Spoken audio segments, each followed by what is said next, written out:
Hello छोटे बहन और भाइयों, वंस अगेन वेलकम टू मोर पीडीएक्स। आप लोगों ने पिछले लेक्चर में ये चीज़ देख ली थी, कंडीशन फॉर सॉल्वेबिलिटी का एक टॉपिक। ज़्यादा कुछ नहीं, बस मैंने ये तीन चीज़ आपको बताई थी। तीन चीज़ों के ऊपर ये आज अपन अपना क्वेश्चन करेंगे। आज अपन मान के चलो, आज भी अपना क्वेश्चन देइए। अपन मान के चलो आज अपन कम से कम 10 से 12 क्वेश्चन आज अपन टारगेट कर रहे हैं, ठीक है। टारगेट रहेगा अपना 10 से 12 क्वेश्चन का, और टॉपिक क्या रहेगा? सॉल्वेबिलिटी फॉर इक्वेशन, ठीक है। तो देखो आपको इसमें किस तरह के क्वेश्चन मिलेंगे। सो क्वेश्चन नंबर 1 है आपका, ठीक है। देखो क्वेश्चन नंबर 1 है आपका,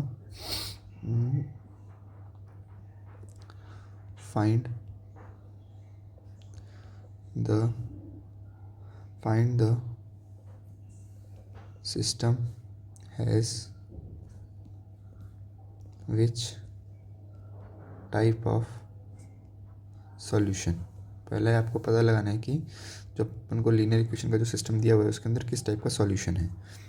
तो आपके पास ये आपको जो दो इक्वेशन दी गई है ये आपको गिवन है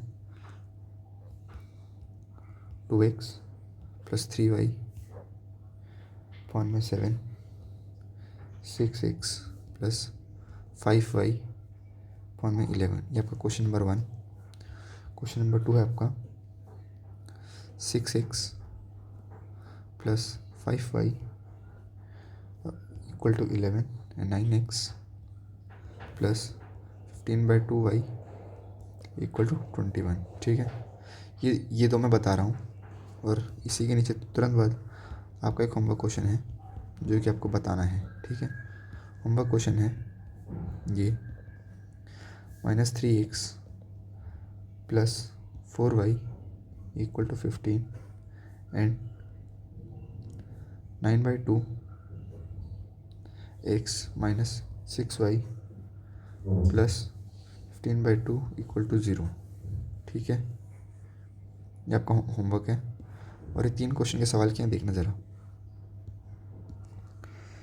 ये चीज़ है आपका A1, ये चीज़ है आपका A2, ये चीज़ है आपकी B1, ये चीज़ है आपकी B2, ये चीज़ है आपकी C1, ये चीज़ है आपकी C2। As simple as that. Unique का केस क्या होता था? यूनिक का केस क्या होता था? इन्फिनाइट का केस क्या होता था? और क्या था अपना नो सॉल्यूशन का केस क्या होता था? यूनिक का केस होता था कि A1/A2 not equal to B1/B2। जी सर, यही है, सॉरी जी भैया, यही है। इन्फिनिट का केस क्या होता था? A1/A2 equal to B1/B2 equal to C1/C2, ठीक है। नो सॉल्यूशन का केस क्या होता था? A1/A2 equal to B1/B2 but not equal to C1/C2, ठीक है। ये था। देन अब देखो यही सेम चीज़ इसके अंदर होगी।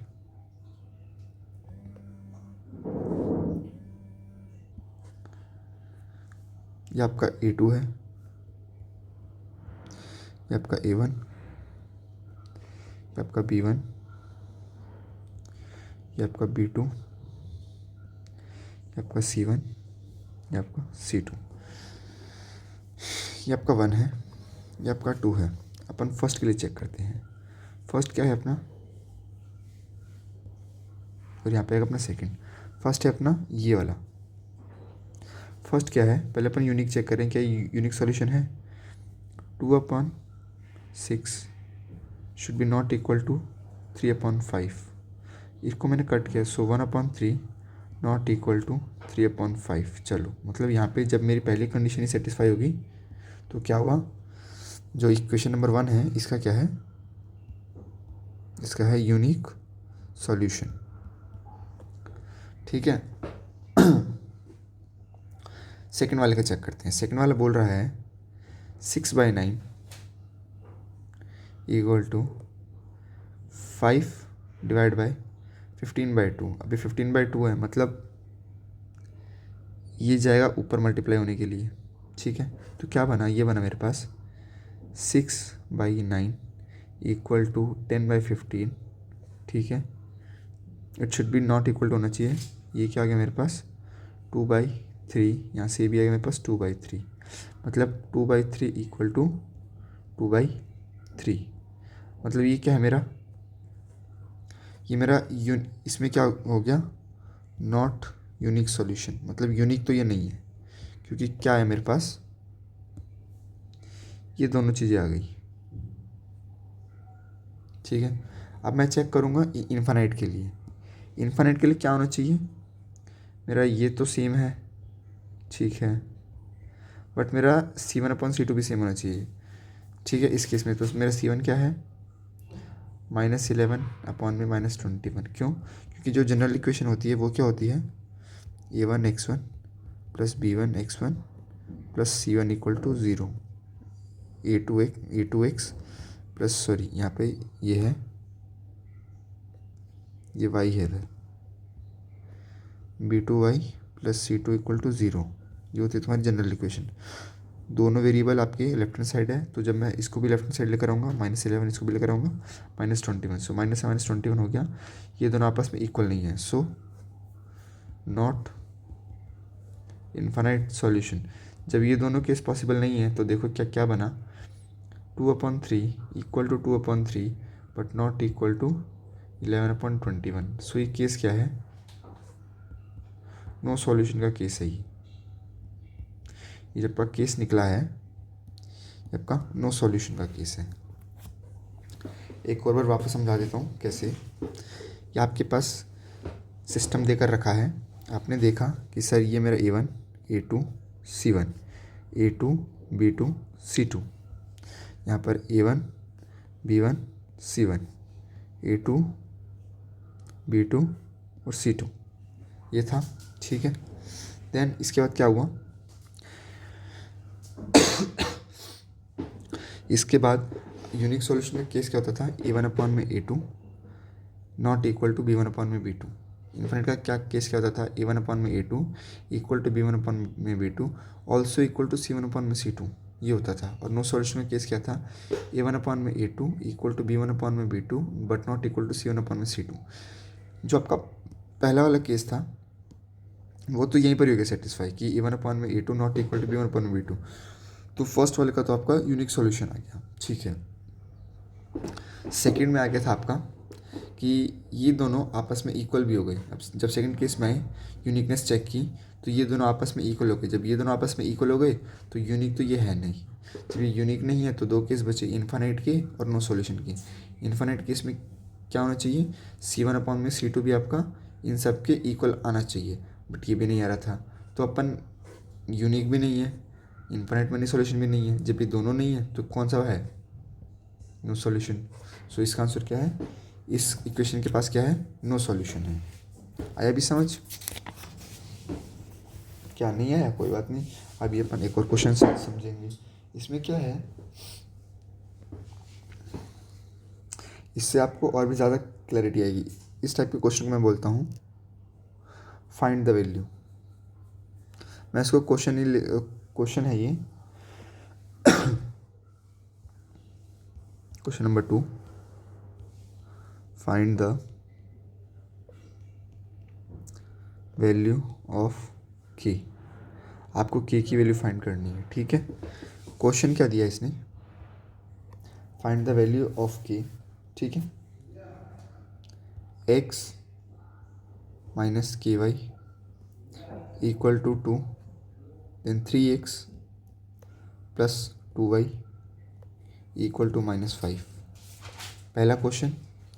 दूसरा क्वेश्चन है आपका 2x - 3y equal to 1, then kx plus 5y equal to 7, ठीक है। फाइंड द वैल्यू ऑफ के। अब इसने एक और condition they the, for which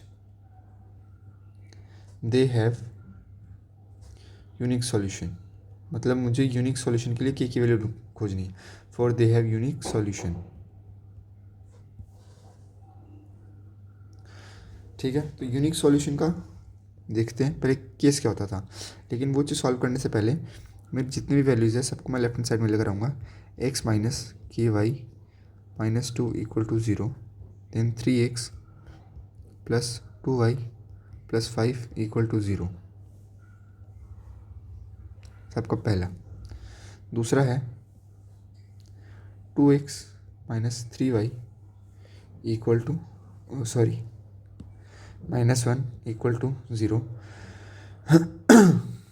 kx plus 5y minus 7 equal to 0।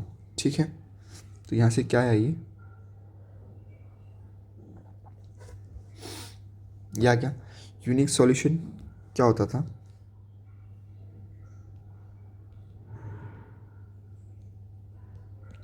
Unique solution होता था तुम्हारा a1 अपॉन में a2 but not equal to b1 upon में b2।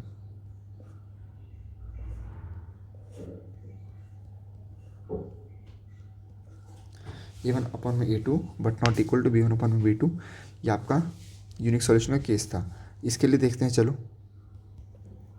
यहाँ पर 1 है, a1 क्या है अपना 1, a2 क्या है 3, b1 क्या है not equal to minus times of k, और a2 क्या है अपना 2।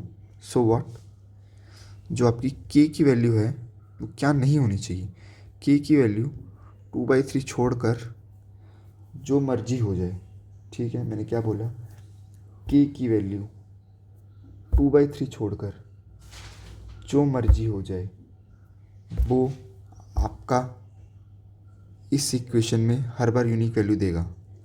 हिंदी वाली इक्वेशन लिखता हूँ मैं अपनी, मतलब इंग्लिश वाली हिंदी लिखता हूँ नीचे k is not equal to 2/3। It means, इसका मतलब क्या एक्चुअली में,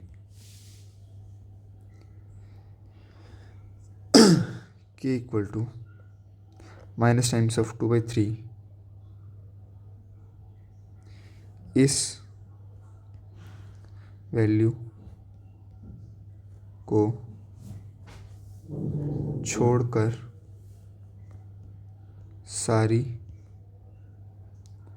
रियल वैल्यू पर ये यूनिक सॉल्यूशन देगा। ठीक है, इस चीज़ का मतलब था ये। आया भी समझ?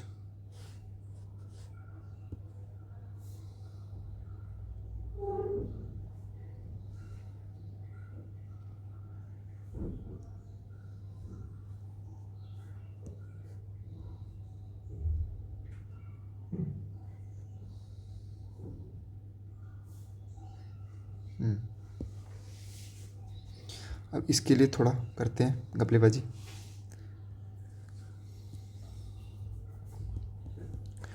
सो what 2/k not equal to -3/5।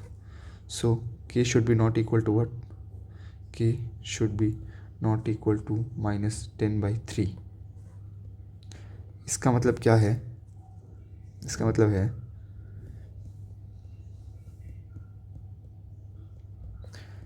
k equal to 10/3 इस वैल्यू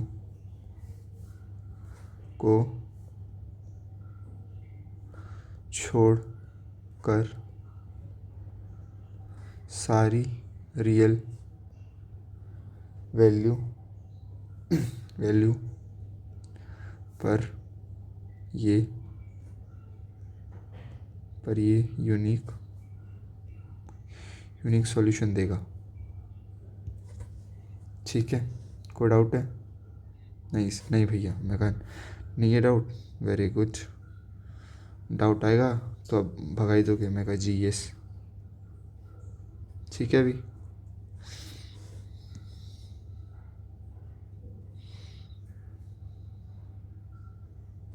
सो ये देखो, आपने के की वैल्यू यहाँ पे खोज ली, फर्स्ट के लिए भी खोज ली, सेकंड के लिए भी खोज ली। ठीक है, एज सिंपल एज दैट है।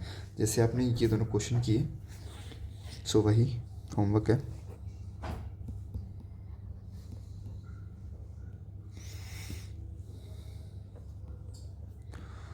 For unique solution,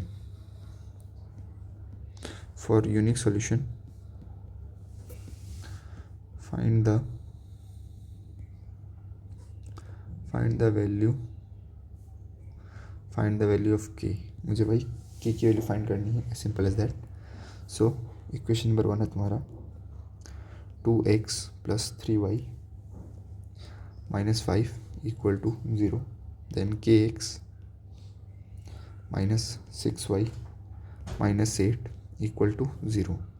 ये था 1, यह second. Then 2x + ky = 0, sorry 1. Then afterward 5x - 7y = 5. ठीक है, ये मेरे 2 क्वेश्चन हैं. आपको k की वैल्यू दोनों में ही फाइंड करनी है. k की वैल्यू क्या होगी, ठीक है. Now we will move to our next question.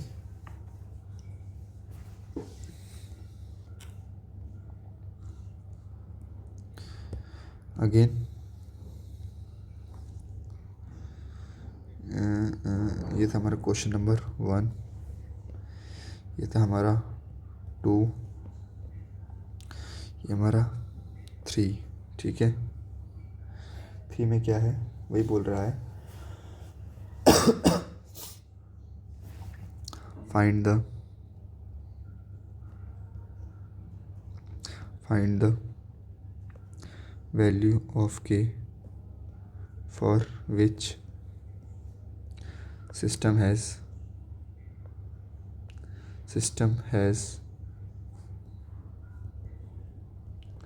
infinite many solution. क्या है कि इसके पास infinite many solution है. for which k have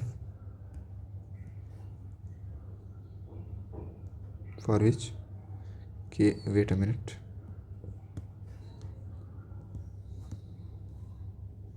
For which k have find the value of k for which system has an infinite many solution. So equation अपनी क्या given है, equation given है first k/3 times x + 3y = k. and after kx + ky = 12. Then second था अपना क्या, kx + 3y = k - 3. Then 12x +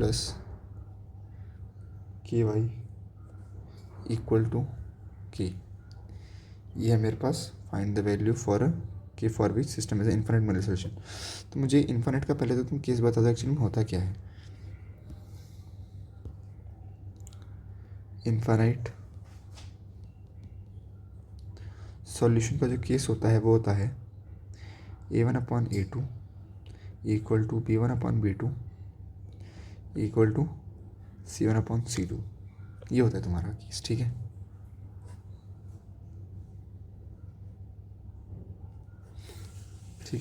ये होता है तुम्हारा इन्फिनिट मिनी सॉल्यूशन का केस. सो चलो सॉल्व करते हैं के लिए.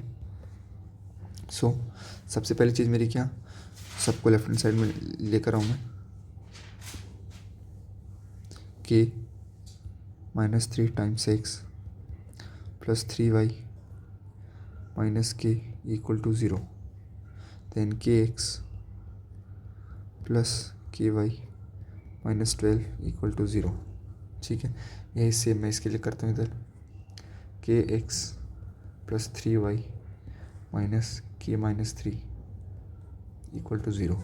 यहीं पर 12x + ky - k = 0. सबको मैंने एक साथ कर लिया. तो अब मैं अपनी ये वाली इक्वेशन को अप्लाई करता हूँ. a1 अपॉन में b1 = a2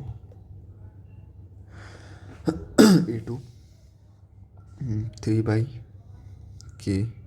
देन -k/-12. सो ये आपस में कैंसिल हो गए. सो अब मैं एक एक करके सबको आपस में कंपेयर करूँगा. पहले मैं इन दोनों को कंपेयर करूँगा जिससे मुझे मेरी k की वैल्यू मिलेगी. सो मैंने इनको कंपेयर किया by cross multiplication. So k minus 3 multiply by k equal to 3 times of k. So k square minus 3k equal to 3k. जब ये 3k इधर आया so k square equal to 6k equal to 0. So k मैंने ऐसे common लिया. सो मेरे पास क्या बचा, k माइनस 6 इक्वल टू 0. सो अब देखो यहाँ पे एक चीज़ बताता हूँ. ये जो k है ना, k ये एक्चुअल में हिडनली लिखा कैसे हुआ है. ये एक्चुअली हिडनली लिखा हुआ है k माइनस 0. ये एक्चुअली में ये लिखा हुआ है k minus 0 k minus 6 equal to 0. So यहाँ से एक k की वैल्यू आ गई तुम्हारी 0 और दूसरी k की वैल्यू आ गई 6. यहाँ से k की 2 वैल्यू आई. ठीक है. अब क्या करें, अब इन दो को सॉल्व करते हैं. इन दो को सॉल्व किया तो ये इधर मल्टीप्लाई, ये इधर मल्टीप्लाई. सो क्या हुआ, 12 times 3 equal to k square. ठीक है. सो k स्क्वायर की वैल्यू आ गई मेरे पास 36.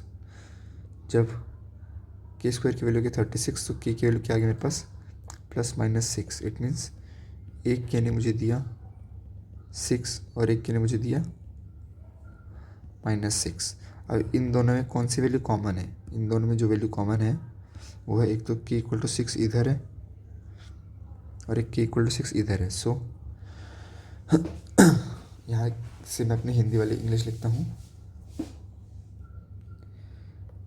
k इक्वल टू 6 पर इस सिस्टम में k इक्वल टू 6 पर इस सिस्टम को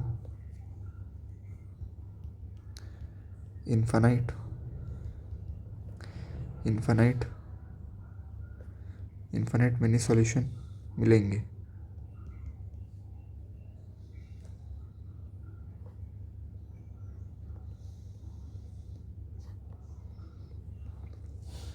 k इक्वल टू 6 पर इस सिस्टम को इन्फानाइट मैनी सॉल्यूशन मिलेंगे.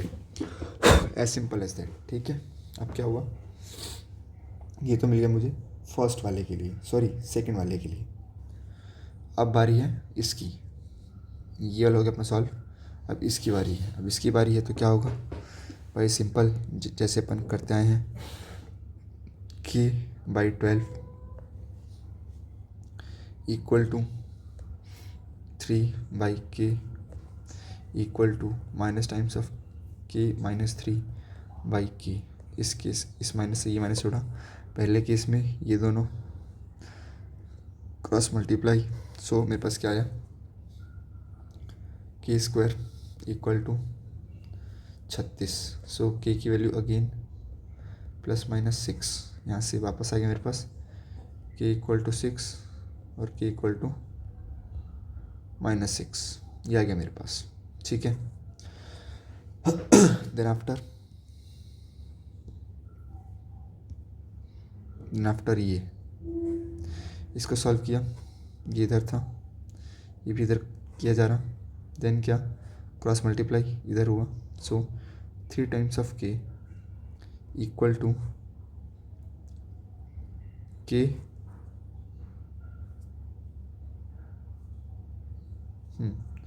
3 times of k equal to k multiply by k minus 3. ये था मेरे पास. सो क्या हुआ, k square minus 3k equal to 3k. तो इसके बाद क्या हुआ, जब ये हुआ तो जब ये इस साइड आया तो क्या हुआ, k square minus 6k equal to 0. ठीक है. मैंने फैक्टराइज किया, k को कॉमन लिया, k माइनस 6 इक्वल टू 0. ये चीज़ मैंने आपको अभी जस्ट बताई. ये एक्चुअली में क्या लिखा हुआ है, एक्चुअली में लिखा हुआ है 6 माइनस 0 टाइम्स k माइनस 6. ये जो के है ये एक्चुअल में क्या लिखा हुआ है, k minus zero times k minus six equal to zero. So यहाँ से मेरी के की वैल्यू आ गई ज़ीरो, यहाँ से मेरी के की वैल्यू आ गई सिक्स। ठीक है, ये आ गया। सो अब इन दोनों में देखो कौन सी वैल्यू कॉमन है। इन दोनों में जो कॉमन वैल्यू आ रही है वो है मेरी के इक्वल टू सिक्स इधर और के इक्वल टू सिक्स इधर। सो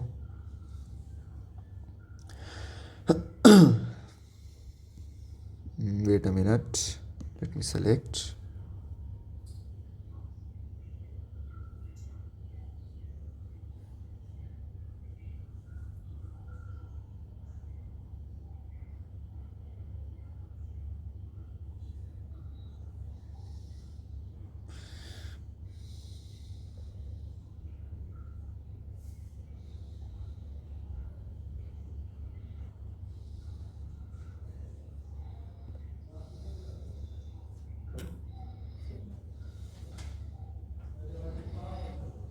ठीक है, वही सेम रीज़न इधर है।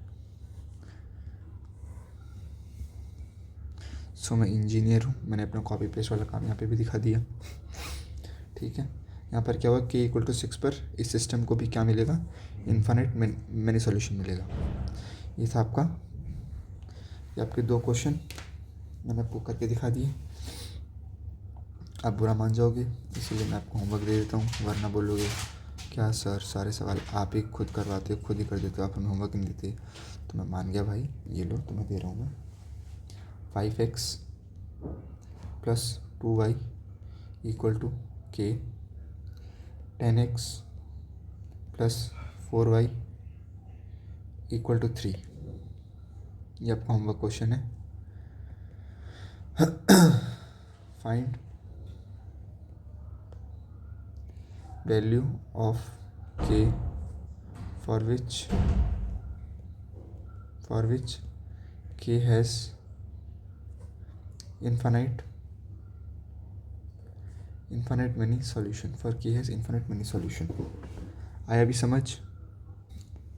जी भैया आ गया समझ। तो जो अपना अगला क्वेश्चन है वो होगा अपना question number 4। So question number 4 है अपना, क्या बोलता है क्वेश्चन नंबर 4, सुनिएगा ज़रा। पहले क्वेश्चन देकर रखिए इसने, k x minus y equal to 2, 6x minus 2y equal to 3। ये कह रहा है find the value of k for which they have, first है यूनिक सॉल्यूशन, फर्स्ट है यूनिक सॉल्यूशन और सेकंड दिया है फॉर नो सॉल्यूशन। ये ठीक है, जैसी भगवान की मर्जी। अब उन्होंने दे दिया सवाल, अपना काम है सॉल्व करना। तो चलो लगते हैं, सारी वैल्यूज़ को लेफ्ट हैंड साइड में किया, k x minus y minus 2 equal 0, 6x minus 2y minus 3 equal 0। ये है ठीक है। यूनिक का केस क्या होता था, a1 में a2 not equal to b1 में b2। ठीक है, नो सॉल्यूशन का केस क्या होता था, a1 में a2 इक्वल टू b1 में b2 but not equal to c1 में c2। ये होता था तुम्हारा नो सॉल्यूशन का। ठीक है, अब इस लेगेसी को मेंटेन रखते हैं। For no solution, for no solution, no solution के लिए क्या है, k by 6 equal to -1/-2 for no solution के लिए मैंने, फॉर नो सॉल्यूशन के लिए। ठीक है, एक काम करता हूँ, पहले मैं लेता हूँ फॉर यूनिक सॉल्यूशन, तब नो सॉल्यूशन के लिए। For unique solution, for unique solution. ठीक है, जब यूनिक सॉल्यूशन का लिया मैंने, ये मेरा यहाँ से कटा और यूनिक सॉल्यूशन में ये होता है। सो मेरे पास क्या आया, के नॉट इक्वल टू 6/2, हिंस के नॉट इक्वल टू 3। इसका मतलब क्या है, के इक्वल टू 3 को छोड़ कर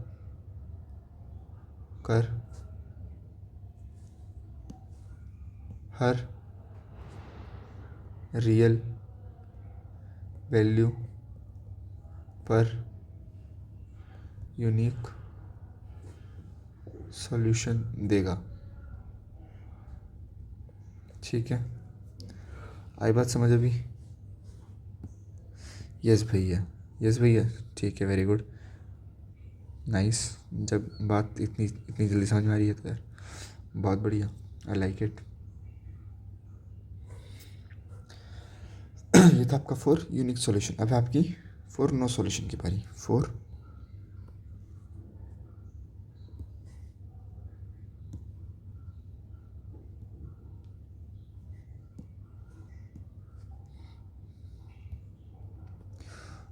नो सॉल्यूशन। नो सॉल्यूशन का केस होता है ये वाला।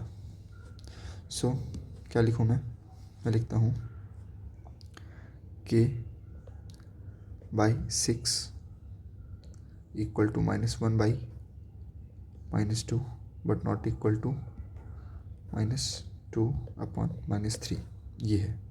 ठीक है, अब नो सॉल्यूशन के लिए कैसे कंपेयर करते हैं, पहले इसका इससे कंपेयर करते हैं। ठीक है, सो क्या k by 6 not equal to -2 by -3। So यहाँ से माइनस कैंसिल, सो के की वैल्यू क्या आ गई मेरे पास, 2 मल्टीप्लाई बाई 6/3, यहाँ से ये 2, के इक्वल टू 4, के बराबर 4। के बराबर 4 मीन्स व्हाट, सॉरी, के नॉट इक्वल टू 4। ठीक है, अब इसके नॉट इक्वल टू 4 का मतलब क्या है, सुनना ज़रा। I am sorry for that, ये एक छोटी सी गलती की मेरे से। वेट अ मिनट, मुझे इन दोनों को कंपेयर करना था पहले। ठीक है, इससे क्या होगा बताता हूँ मैं वो थोड़ा आगे भाग गया। जब मैंने इन दोनों को कंपेयर किया, k by 6 equal to -1 by -2, minus से minus cancel, k equal to 3। अब के इक्वल टू 3 है ना, इसका मतलब क्या है, के इक्वल टू 3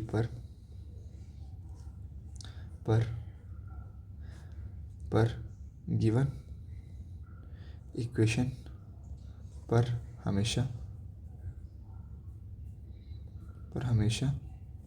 हमेशा नो सॉल्यूशन मिलेगा।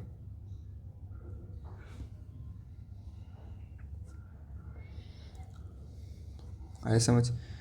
के बराबर 3 पर गिवन, के बराबर 3 पर गिवन इक्वेशन पर हमेशा नो सॉल्यूशन मिलेगा।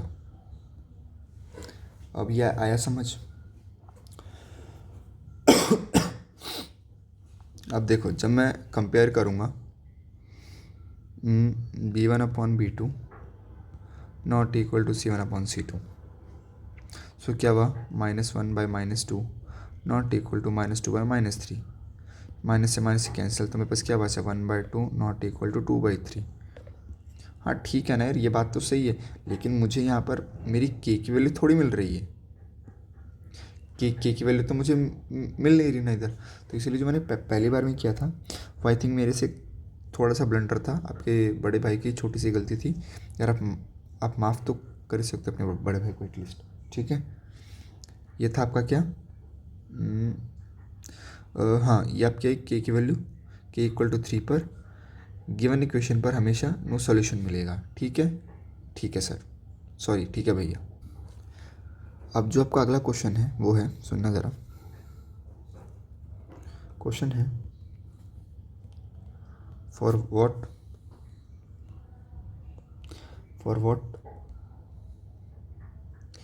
Value of k, for what value of के will the equation will the equation x plus 2y plus 7 equals 0 2x plus ky plus 14 equal to 0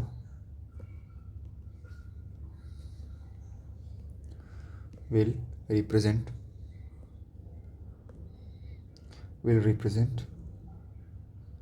coincident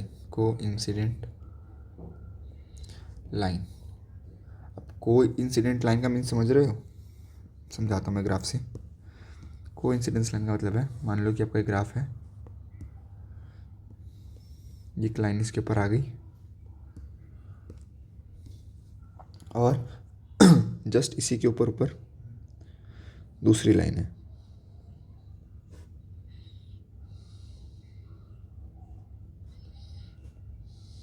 ठीक है, जस्ट इसके ऊपर आपकी दूसरी लाइन चल रही है.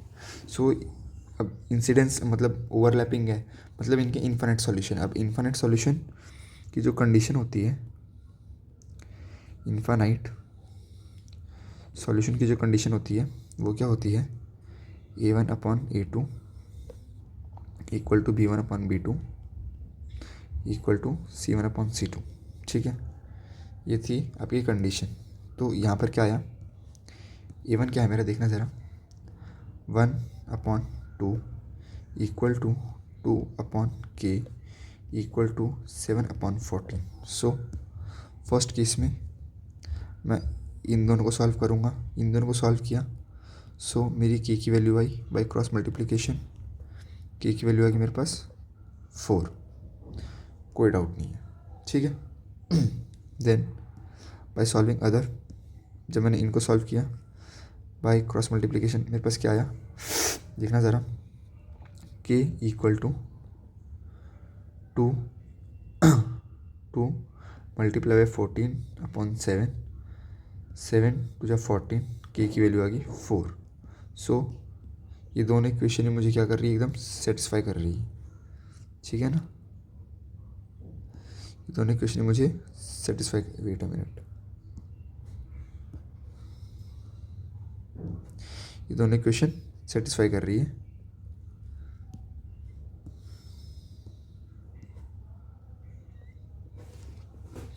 सो k इक्वल टू 4 और k इक्वल टू 4, मतलब k इक्वल टू 4 पर जो आप क्या है, ये ना, ये क्या बोलते हैं, k इक्वल टू 4 पर ये आपको क्या देगा? k इक्वल टू 4 पर इक्वेशन, k इक्वल टू 4 पर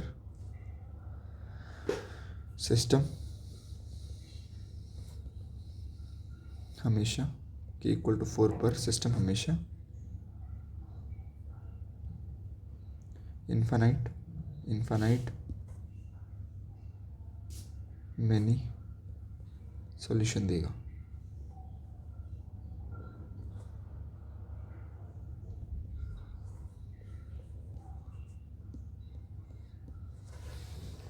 इतना किसी को डाउट है? ये अपनों अभी तक कौन सा क्वेश्चन किया था? ये 4th था. ये अपना क्वेश्चन नंबर 5th था. देख रहे हो, इसमें मतलब कुछ नहीं किया, आपको डायरेक्ट ना बोलकर आपको ये बोल दिया कि रिप्रेजेंट अ कोइंसिडेंस लाइन. इसलिए मैंने ये वाला क्वेश्चन को करवाना थोड़ा ज़्यादा ज़रूरी समझा था.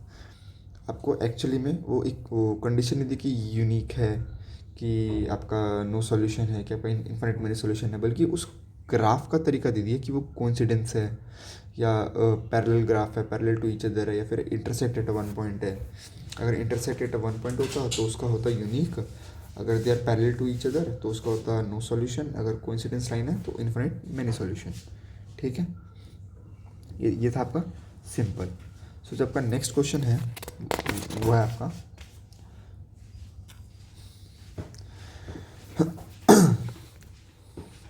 जो जब आपका ये क्वेश्चन नंबर कौन सा होगा, ये आपका होगा क्वेश्चन नंबर 6. क्वेश्चन नंबर 6 होगा आपका, वो है आपका 3x plus y equal to 1,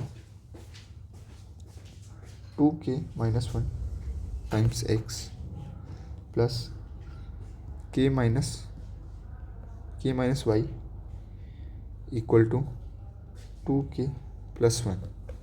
so again question क्या बोल रहा है, find the value of k, find the value of k for system has no solution. System has no solution. As simple as that. ठीक है. अब क्या है देखना ज़रा. ये हो गया. अब इसके बाद मैं क्या करता हूँ, सारी वैल्यूज़ को लेफ्ट हैंड साइड में लिखता हूँ. तो जब मैंने इनको किया, सॉल्यूशन है आपका 3x plus y minus 1 equal to 0, 2k minus 1 x plus k minus 1 times y minus 2k plus 1 equal to 0. ठीक है, ये हुआ. देन इसके बाद इसने क्या बोला है, फॉर एज नो सॉल्यूशन. अब नो सॉल्यूशन से अपन क्या समझते हैं, नो सॉल्यूशन से अपन समझते हैं कि a1 upon a2 equal to b1 upon b2 but not equal to c1 upon c2. इस चीज़ को दिमाग में बैठा लेना. ठीक है. सो जब इसको यहाँ से सॉल्व किया, 3 upon 2k minus 1 plus equal to, ये था आपका 2k equal to 1 upon k minus 1 but not equal to minus 1 upon में माइनस 2k प्लस 1. इस माइनस से ये माइनस कैंसिल. सो जो अपना नेक्स्ट स्टेप था वो क्या है, वो अपना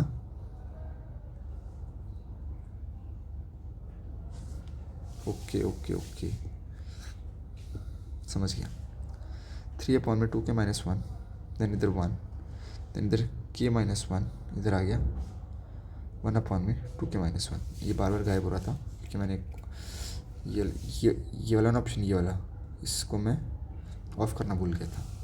सो क्या आया देखना ज़रा.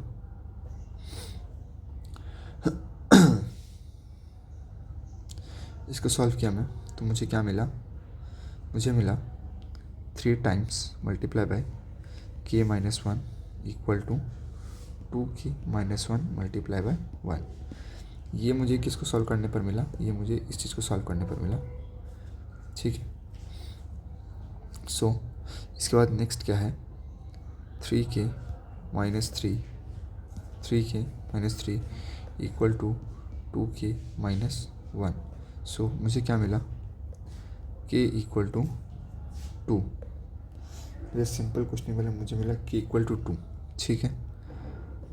अब क्या करते हैं, अब ये जो दो इक्वेशन है ना, इसको मैं यहाँ पे लिख रहा हूँ 1 upon k minus 1 not equal to 1 upon 2k minus 1. इसमें क्या करते हैं, पुट k इक्वल टू 2, इनमें k इक्वल टू 2 डालते हैं. सो 1 2 माइनस 1 नॉट इक्वल टू 1, 2 2 जा 4 माइनस 1 1 नॉट इक्वल टू 1/3. तो ये चीज़ एकदम सही है. तो यहाँ से क्या आया, k की वैल्यू 2 पर, k की वैल्यू 2 पर सिस्टम का हमेशा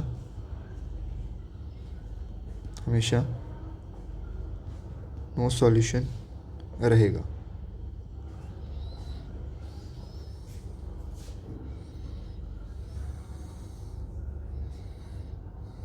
हमेशा नो सॉल्यूशन रहेगा. ठीक है, एज सिंपल एज दैट. और आपको ये जानकर खुशी होगी कि ये जो आपका क्वेश्चन है, ये वाला एक तो आपका एनसीईआरटी का है, प्लस सीबीएसई 2000 में भी आया हुआ. ठीक है, और भी सर आया होगा, आई डोंट नो। ठीक है, ये था आपका क्वेश्चन नंबर 6। अब क्या है, अब है आपका क्वेश्चन नंबर 7। क्वेश्चन नंबर 7 है आपका, find the find the value of find the value of find the value of P and Q for which for which for which system has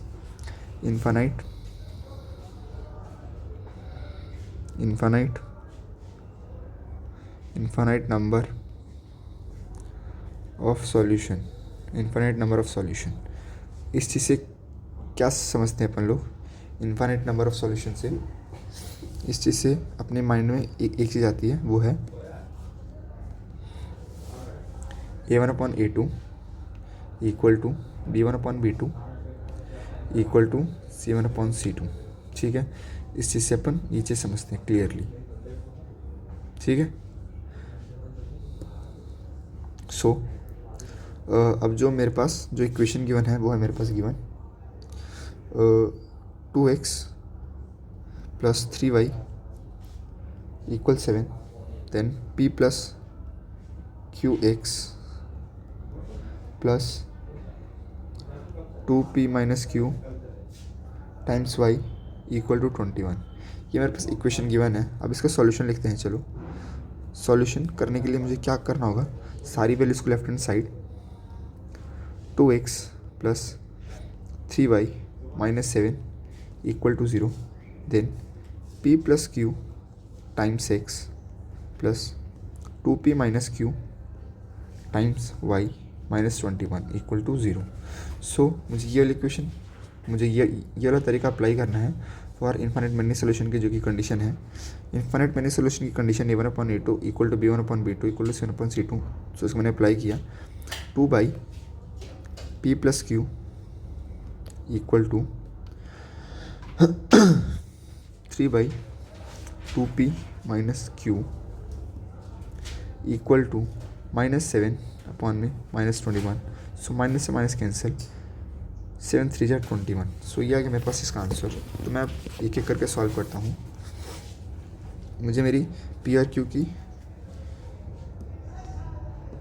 वो चाहिए था, क्या बोलते हैं, मुझे मेरी पी आर क्यू की वैल्यू चाहिए। सो तो मैंने क्या किया, वेट अ मिनट, मैंने पहले इनको कंपेयर किया आपस में फर्स्ट केस में। ठीक है, सो मैं यहाँ पे लिखता हूँ, यहाँ से सॉल्व करता हूँ।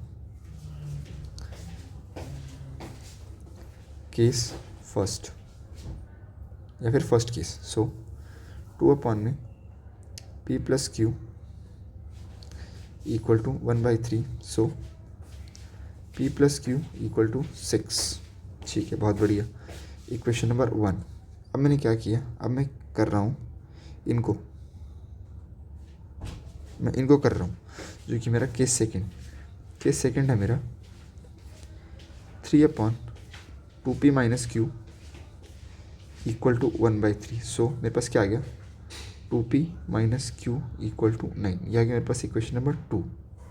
ठीक है ना, as simple as that. So by adding 1 and 2 मेरे पास क्या आया, देखो, p + q + 6, then 2p - q + 9 है मेरे पास। ये है मेरे पास, मैंने इनको ऐड किया, मतलब मुझे सिंबल कोई चेंज नहीं करनी। मतलब यहाँ पर प्लस है तो प्लस ही रहेगा, यहाँ पर प्लस है तो यहाँ पर ये प्लस है तो प्लस रहेगा, यहाँ पर ये माइनस है तो माइनस रहेगा, यहाँ पर ये प्लस है तो प्लस ही रहेगा। सो मेरे को क्या मिला, 3 times of p then + q - q आपस में कैंसिल हो गए। यहाँ पे क्या मिला, 6 + 9 विच इज़ 15। सो p की वैल्यू आ गई मेरे पास 15/3 which is p equal to what, 5।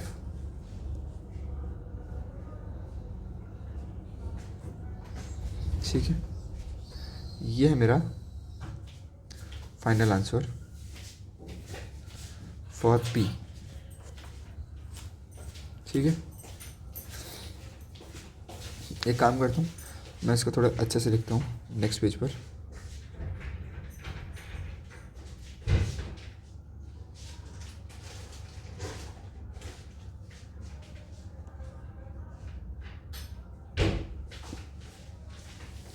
तो जो मेरे पास इक्वेशन आ गई थी वो क्या आई थी, ये वाली इक्वेशन मैं यहाँ पे लिख लेता हूँ। जो मेरे पास इक्वेशन आई थी वो आई थी 2p माइनस क्यू इक्वल 9। ठीक है, सो by adding equation 1 and 2, by adding equation 1 and 2, p plus q equal 6, 2p minus q minus equal to 9। ये मेरी बाई एडिंग इक्वेशन 1 and 2। सो क्या हुआ देखना ज़रा, p plus q equal 6, 2p minus q equal 9। मैंने ऐड करने का बोला है, ऐड में मतलब सिंबल चेंज नहीं होती। अगर इसका सिंबल प्लस है तो क्या होगा, ये प्लस का प्लस रहेगा, माइनस है तो माइनस का माइनस, यहाँ पे प्लस है तो प्लस का प्लस। तो देखो 1p प्लस 2p प्लस किया 3p plus q minus q got cancelled, so equal to 6 plus 9 15। सो मेरे को यहाँ से मैं क्लियर देख पा रहा हूँ कि p की वैल्यू आएगी मेरी 5। ठीक है, as simple as that. So final answer for p। अब देखो मेरे पास इक्वेशन थी p प्लस क्यू इक्वल 6। अगर मैं इसकी वैल्यू यहाँ पे डाल दूँ, put p equal to 5 in this equation, so p plus 5 equal 6। So p की वैल्यू होगी मेरे पास 1।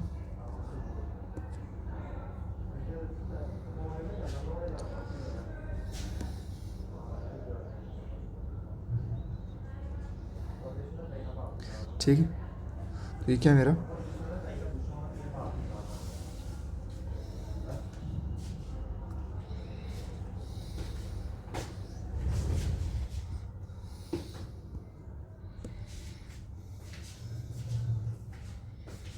सो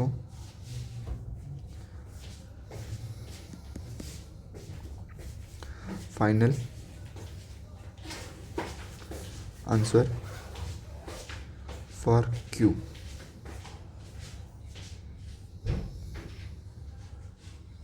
ठीक है, अब आज का एक लास्ट क्वेश्चन बाकी है। इसके बाद जो आप सुनना चाहते हो, जो मैं बोलना चाहता हूँ, वो आप सुनोगे और वो हम बोलेंगे। ठीक है, सो आज का लास्ट क्वेश्चन क्या है, ये क्वेश्चन नंबर था आपका 7वां, ये क्वेश्चन आपका नंबर 8वां बोलता है find the value of alpha comma beta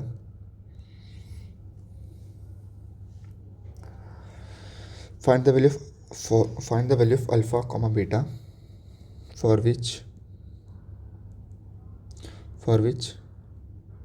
system has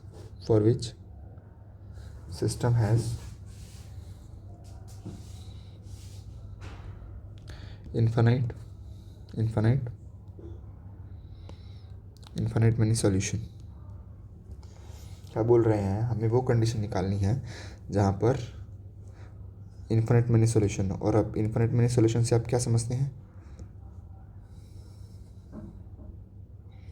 infinite many solution से हम लोग समझते हैं कि a1/a2 equal to b1/b2 equal to c1/c2। ठीक है, एज सिंपल एज दैट। ठीक है, वेट अ मिनट,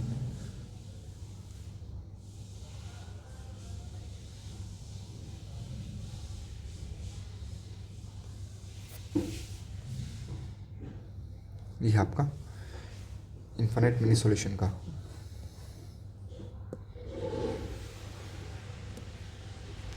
ठीक है, और जो मेरी इक्वेशन देकर रखी है वो है 2x प्लस 3y बराबर 7, 2 alpha x plus alpha plus beta times y equal to 28। ठीक है, let's start our solution. Solution में क्या है, सबसे पहले सबको एक साइड किया, it means left hand side किया। 2x प्लस 3y माइनस 7, 2 alpha x plus alpha plus beta times y minus 28 equal to zero. ठीक है, देन इसके बाद क्या है, जब इनको सॉल्व किया, ठीक है, तो देन इसके बाद क्या हुआ, अब अपन को इनफाइनाइट मैनी सॉल्यूशन पे ये वाला केस लगाना है। तो क्या हुआ, 2 टाइम्स alpha equal to 3 alpha plus beta equal to minus times of 7 upon में minus times of 28। So minus से माइनस कैंसिल, 7 वन 7, 7 4 28। सो मेरी इक्वेशन बनी, और यहाँ पर 2 से 2 गया, सो मेरी इक्वेशन बनी 1 alpha equal to 3 times of alpha plus beta equal to 1/4। ठीक है, तो मैंने क्या किया, फर्स्ट केस में मैंने इनको आपस में कंपेयर किया। सो मेरे पास आया 3 times of alpha equal to 3 times of alpha equal to alpha plus beta. So 2 times of alpha equal to beta. ठीक है, तो मेरे पास यहाँ से अल्फ़ा की वैल्यू आ गई मेरी बीटा बाई 2। ठीक है, मेरे पास मेरी बीटा की वैल्यू आ गई, सो मेरे पास मेरी अल्फ़ा की वैल्यू आ गई बीटा बाई 2। ठीक है, तो मैं सेकंड केस में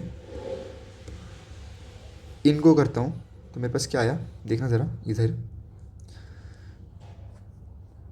12 equal to alpha plus beta.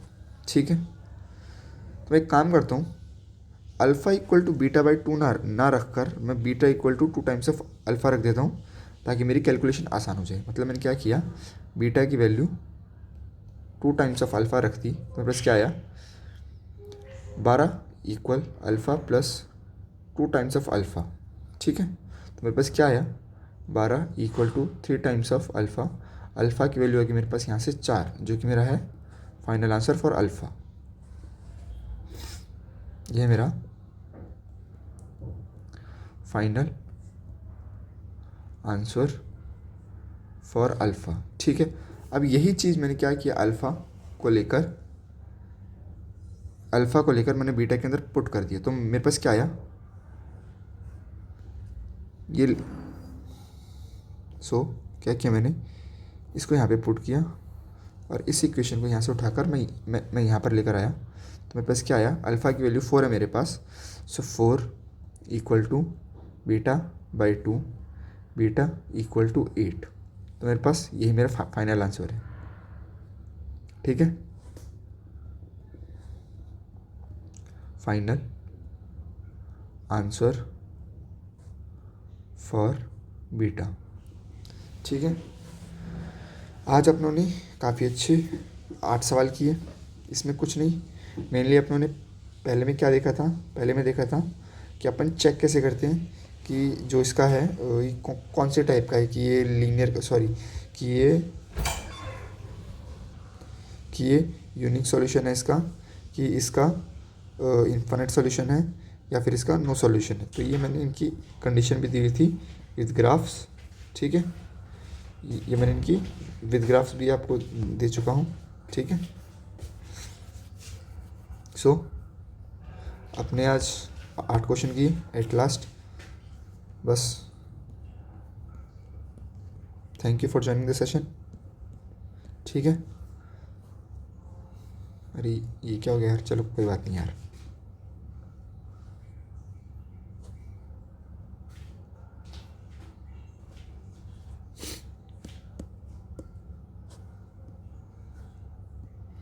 Okay, bye bye.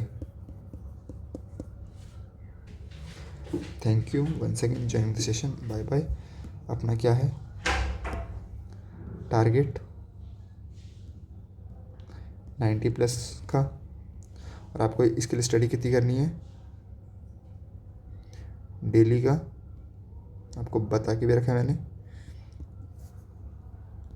1.45 hours daily. अब यही टाइम है जिस टाइम आप खुद को रगड़ोगे और खुद को पाओगे कि आप सबसे आगे निकल चुके हो, ठीक है ना।